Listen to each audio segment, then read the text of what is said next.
नमस्कार. डिजिटल विश्वातील विश्वासाचे एक मोठं नाव वायजी टीव्ही न्यूज मध्ये आपले सहर्ष स्वागत आहे. मी सपना चव्हाण. आपल्या सोबत गोरसेनेचे राष्ट्रीय अध्यक्ष प्राध्यापक संदेश भाऊ चव्हाण आहेत. त्यांचे मत जाणून घेऊया.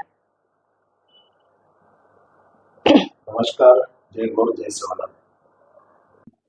महाराष्ट्र राज्याचे मुख्यमंत्री माननीय नामदार देवेंद्रजी फडणवीस साहेब यांना गोर बंजारा समाजाच्या वतीने माझं एक नम्र निवेदन आहे की गोर बंजारा समाजाच्या आरक्षणाच्या बाबतीमध्ये संपूर्ण महाराष्ट्रामध्ये जो काही बंजारा समाजाच्या वतीने आंदोलन चाललेले आहेत, या आंदोलनाच्या माध्यमातून काल नाईक नगर मुरुम तालुका उमरगा जिल्हा धाराशिव येथील पवन गोपीचंद चव्हाण हा अत्यंत तरुण मुलगा होता, त्याचा बळी काल गेलेला आहे, काल 13 तारखेला. म्हणून त्यासोबतच गेवराई तालुका भेंटाकळी तांडा जिल्हा बीड येथील बाळासाहेब चव्हाण याचा देखील बळी गेलेला आहे काही दिवसापूर्वी. म्हणून या दोन्ही तरुणाच्या घरच्या लोकांना प्रत्येकी 10 लाख रुपये मुख्यमंत्री सहायता निधीतून मिळावे ही आमच्या समाजाच्या वतीने आपणास मागणी आहे.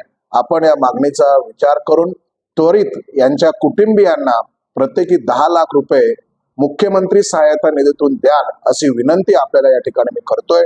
आणि सोबतच गोरबंजारा समाजाच्या सर्व तरुणांना माझा नम्र आव्हान आहे की मित्रांनो, मी आपल्या भावना समजू शकतो, परंतु असं स्वतःच जीवन संपवून आपल्याला आरक्षण मिळेल आणि न संपवलं तर मिळणार नाही अशातला भाग नाहीये. आपल्याला हा लढा फार संयमाने, शिस्तीने आणि विचारपूर्वक हा लढा लढायचा आहे. स्वतःच जीवन आपल्याला संपवायचं नाहीये. आपल्या भावनांना आपण आवर घालायचं आहे. आपण शांतता बाळगायची आहे आणि विचारपूर्वक ह्या सगळ्या गोष्टी कराल असं कुणीही करू नये असं एक विनंती वजा सगळ्यांना निवेदन करतो. आणि पुन्हा एकदा मुख्यमंत्री साहेबाला मी विनंती करेल की आपण जसं मराठा समाजाला आर्थिक सहाय्य दिलेलं आहे, जे जे लोकांचा बळी गेला, त्याचप्रमाणे आमच्या समाजातील ह्या 2 तरुणांचा बळी ह्या बंजारा समाजाच्या एसटी आरक्षणासाठी गेलेला आहे. म्हणून त्यांच्या परिवाराला आपण प्रति 10 लाख रुपये मुख्यमंत्री सहायता निधीतून निधी मंजूर कराल अशी मागणी या ठिकाणी करतो. जय हिंद, जय महाराष्ट्र, जय नायक काशीनाथ, जय गोर जय सेवालाल.